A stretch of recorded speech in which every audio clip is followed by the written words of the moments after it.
Our next speaker we have here is Aileen Rueda DaCosta, and I'm so excited to invite her up here. We were talking before. Oh my gosh, she is just a bundle of joy. So she is the Communications and Engagement Director at the Neighboring Movement, and she also moonlights as an event photographer in her free time. So she married her college sweetheart, if you didn't know, and she is the mother of two energetic girls. The thing we were relating with before, we were talking about, like, she's like, I'm a mom, and I'm like, I'm a mom. And I'm like, how old's your youngest? And she's like 10 or 11 months old. And I'm like, mine's 10 months old. What's your daughter's name?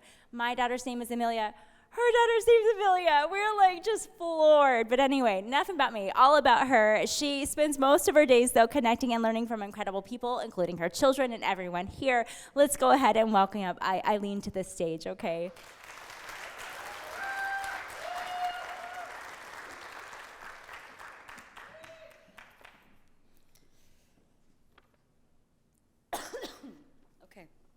That's bronchitis. I'm sorry.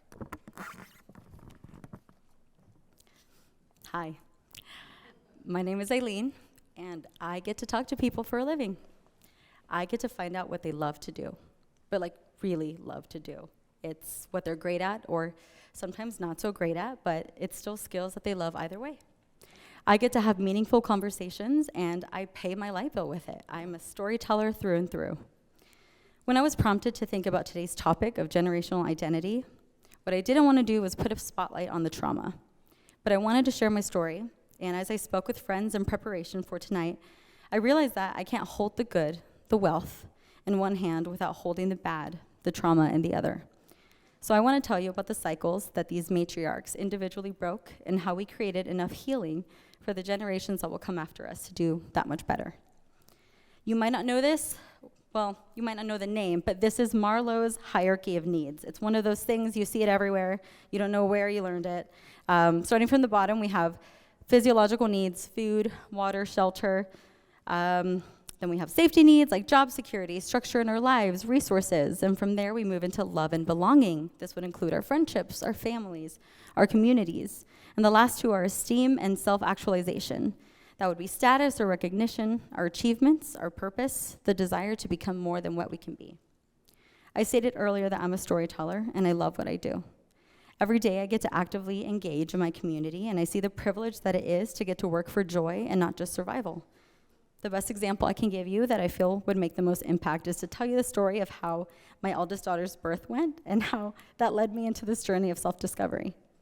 I chose home birth for both my children by complete accident. Back in 2020, I was in my final semester of college at Wichita State, and I was heavily pregnant. My husband had truly terrible benefits at his job, and we got quoted 10 grand to give birth at Wesley. After chatting with a friend, she told me about her midwives at Born Midwifery, and she told me how much she was investing, and shockingly, it was less than what my insurance had been quoting me, so I had a home birth, and it was truly amazing. It was literally the worst pain of my life, but I was the most empowered and secure and sacred I have ever felt. I saw myself in her tiny little sparkly eyes, and it was incredible. And for the first time and probably ever, I was surrounded by a team of women entirely dedicated to making sure that I not just survived this, but that I enjoyed it.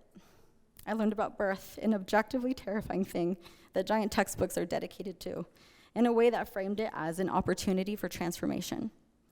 The most prominent feeling that I left with on my daughter's birthday was that I can literally do anything. When I shared my birth story with my community, with other people who look and were raised just like me, I found countless stories of trauma, but also resiliency and reclamation. I learned about the reality of the inequities that my friends faced as they prepared to birth their own babies. But most importantly, I found that I was moved to action as I drank in these stories. I am so grateful that my mother gave me the gift of living for more than survival. She and my dad immigrated here in their early 20s, and though I resented how strict and sometimes how unreasonable the expectations were that were set for me, I see now that they were just a couple of kids, and they had to tackle parenting in a country that made it really freaking scary.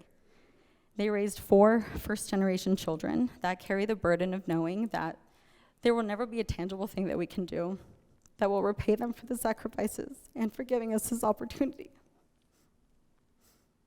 I hold this honor of being a storyteller quite sacred. I know that with each conversation I have, I'm in the position of making sure that this person can see their worth. With each person I get a photograph, I stop time and I give them the gift of seeing themselves through my eyes. My mom spent her life working to provide us safety. Her mother spent her life working to survive, and I get to spend mine working to create better community. And it is with complete awe that my girls get to spend their lives improving their own esteem. Maybe in another life, I don't exist, but the matriarchs of my lineage, they would have been given the same opportunity. They wouldn't have to wonder about the what ifs in life. They would simply get to live them. But for now, this is the privilege of my lifetime. Thank you.